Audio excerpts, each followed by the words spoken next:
Jack and the Beanstalk. Jack was an idle, lazy boy who would do no work to support his widowed mother, and at last they both came to such poverty that the poor woman had to sell her cow to buy food to keep them from starving. She sent Jack to market with the cow, telling him to be sure and sell it for a good price. As Jack was going along the road to market, he met a butcher. The butcher offered to buy the cow in exchange for a hatful of coloured beans. Jack thought the beans looked very pretty, and he was glad to be saved the long, hot walk to market, so he struck the bargain on the spot and went back to his mother with the beans, while the butcher went off with the cow. But the poor widow was very disappointed. She scolded her son for an idle, lazy, good-for-nothing boy, and flung the beans out of the window in a passion.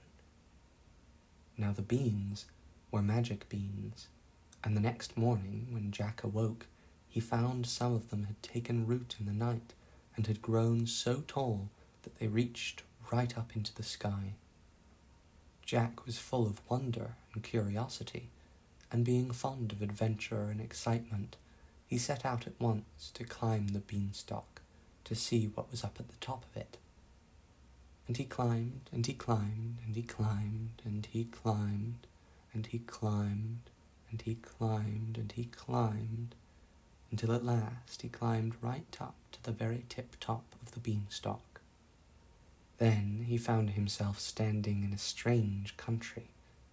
In the distance he could see a big castle, and, as he was hot and tired with his long climb, he thought he would go and ask for something to eat and drink. He had not gone very far before he met a fairy, who told him that the castle belonged to a wicked ogre, who had killed and eaten a great number of people. "It was he who killed your father," she said, "and it is now your duty to do your utmost to destroy the wicked monster. Go now and see what you can do. If you can carry off any of his treasures, you are at liberty to do so, for none of them really belongs to him. He has taken them all by force from the people whom he has killed and robbed." Jack was delighted at the idea of this adventure, and set off in high spirits towards the castle. The castle was farther off than he had thought, and by the time he reached the gates, it was so late that he made up his mind to ask for a night's lodging. There was a woman standing in the doorway, but when Jack made his request, she was very frightened and said, "Indeed, I dare not take you in and give you food and lodging. My husband is an ogre who lives on human flesh. If he were to find you here, he would think nothing of eating you up in 3 mouthfuls. I advise you to go away at once before he comes home." But when she saw how tired and hungry Jack really was, she took him into the house and gave him plenty to eat and drink. While Jack was eating his food in the kitchen, there came a loud knocking at the door. The ogre's wife, in a great flurry, hid Jack in the oven, and then hurried to let her husband in. Jack peeped through the oven door and saw a terrible-looking ogre, who came stamping into the kitchen and said in a voice like thunder, "Wife, I smell fresh meat." "It is only the people you are fattening in the dungeon," said the wife. So the ogre sat down and ate his supper. After supper, he commanded his wife to bring him his money bags. He then began to count his money, thousands and thousands of pieces of gold and silver. Jack wished he could take some of this money home to his mother, and presently, when the ogre fell asleep, he crept out of his hiding place, and hoisting the bags upon his shoulder, slipped quietly away with them.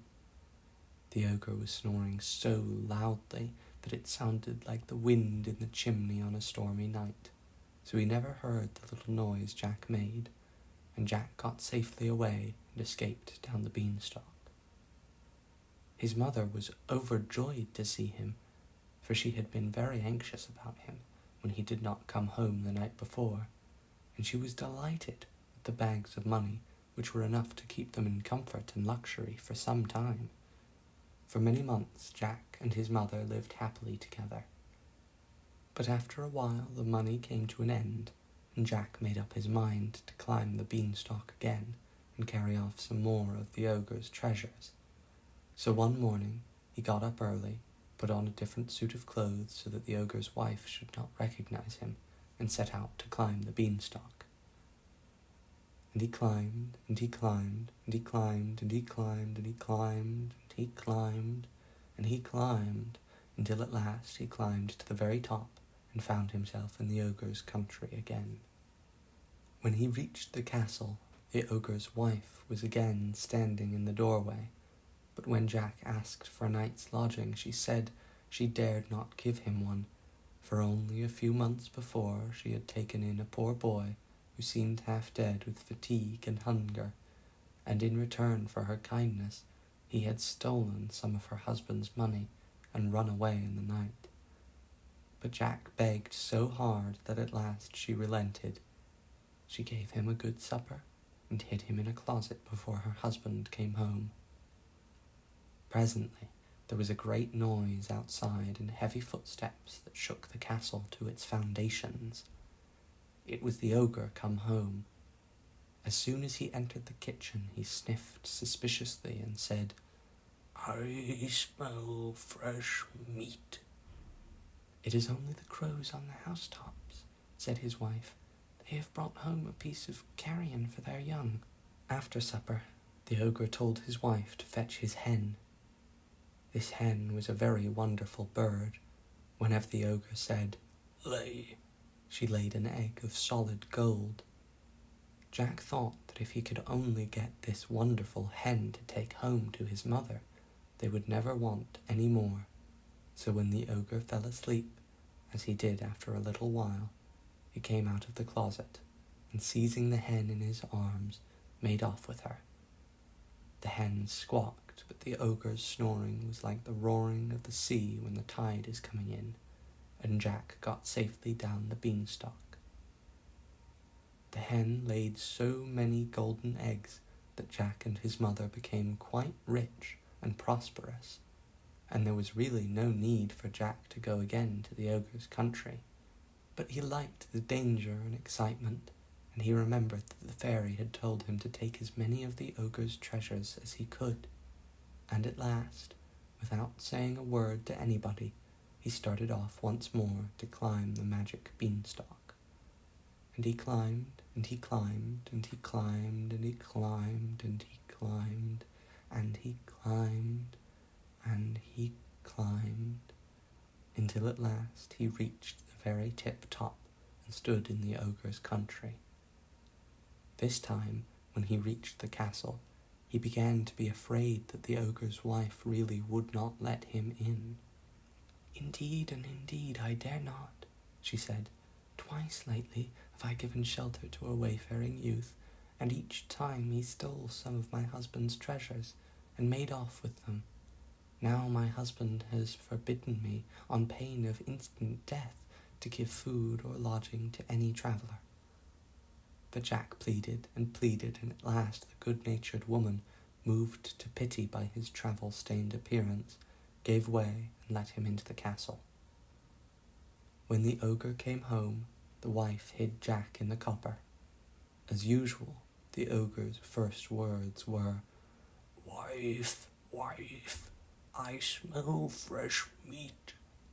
And, in spite of all his wife could say, he insisted upon searching all round the room.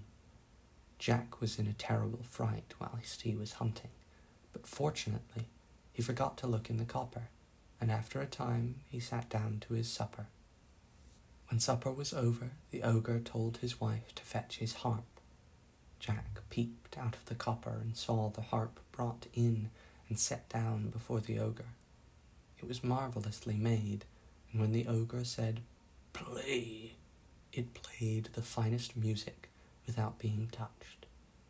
Jack was enchanted, for he had never before heard such wonderful music, and he felt that he must have the harp for his own. The ogre was soon lulled to sleep by the sweet sound of the harp. and when he was snoring heavily, Jack crept out of the copper, and taking up the harp was about to make off with it. But the harp was a fairy harp, and it called out loudly, "Master, master, master!" And although the ogre was snoring so noisily that it was like the sound of 100 dragons roaring at once, yet to Jack's dismay and horror he heard the voice of his harp, and, starting to his feet with a bellow of anger, rushed after the daring thief. Jack ran faster than he had ever run in his life before, still carrying the precious harp, while the ogre ran after him, shouting and roaring and making such a noise that it sounded like 1,000 thunderstorms all going at once. If he had not drunk so much wine for supper, the ogre must very soon have caught Jack. But as it was, the wine had got into his head, and so he could not run nearly so fast as usual, and Jack reached the beanstalk just in front of him. It was a very close shave. Jack slid down the beanstalk at his top speed, calling at the top of his voice for his mother to fetch him an axe. The ogre came tumbling down the beanstalk after him, but Jack seized the axe and chopped the beanstalk off close to the root. Down came the beanstalk, down came the ogre, and falling headlong into the garden, he was killed on the spot. After this, Jack quite gave up his lazy, idle ways, and he and his mother, with the magic hen and the wonderful harp, lived in happiness and prosperity the rest of their lives. The end.